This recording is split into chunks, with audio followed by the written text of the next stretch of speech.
Another abstract thinking tool is using metaphors and analogies. One is that you have to understand when other people use metaphor and analogy, but it's also better if you can create new ones.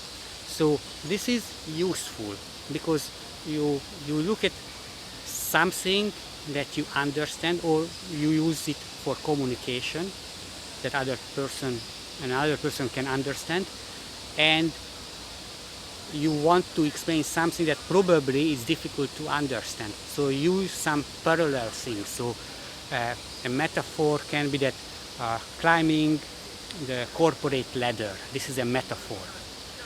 And you can use metaphors and analogies not just for communicating and teaching your ideas to other people, but also to stimulate your own thinking. So let's say you use this metaphor, climbing the corporate ladder, and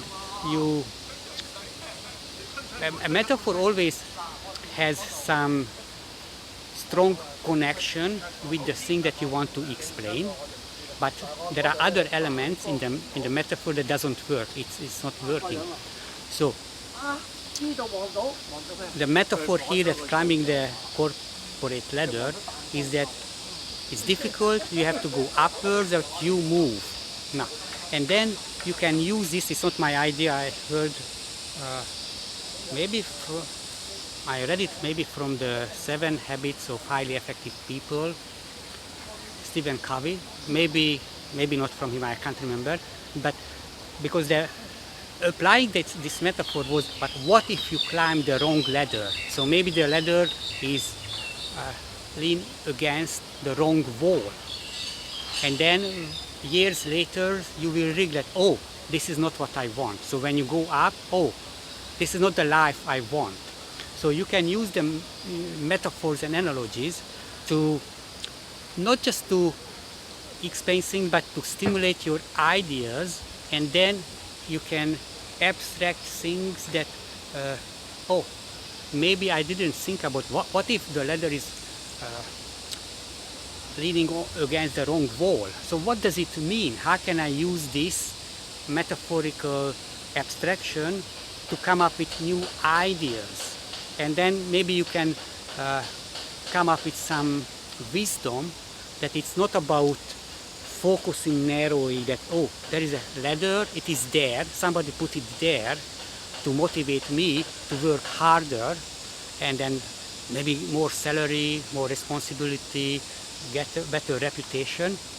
But what else does it say? That somebody put it there, so they know that I am interested in this one. Maybe I should not climb a ladder at all. I just should stay where I am. Maybe that is better.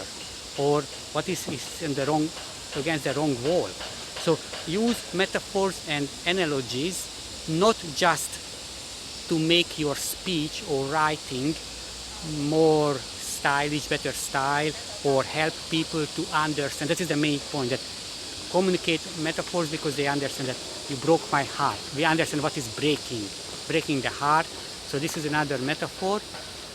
And maybe you can use this, okay, break heart. So how can I prevent playing with the metaphor? So focusing, how can I prevent breaking my heart? It breaks, my heart can break when it's calcified, not flexible, not strong enough. So following the metaphor, I can use that, oh, so I'm very unhappy because maybe I'm too rigid, maybe I didn't take care of something, and I made my heart very weak, full of calcium that makes it rigid. So following this metaphor, how can I make myself more flexible, free of things that make me rigid? Maybe I need a more flexible thinking. Maybe I should not depend on this person, or maybe I should let other people have whatever they want and accept that they don't I don't need them. Maybe they have a freedom to choose not to continue the relationship. So in this case, I will not break my heart. I will not be very unhappy because I understand that relationships are only temporary. And yeah, maybe in some good cases it lasts for the end of the life of at least one of the person in the relationship, and they are happy, but usually it's not the case. So if I have more flexibility, if my heart is more flexible, if my thinking is more flexible, then I can have. So you can use metaphors and analogies to stimulate your thinking and come up with new ideas.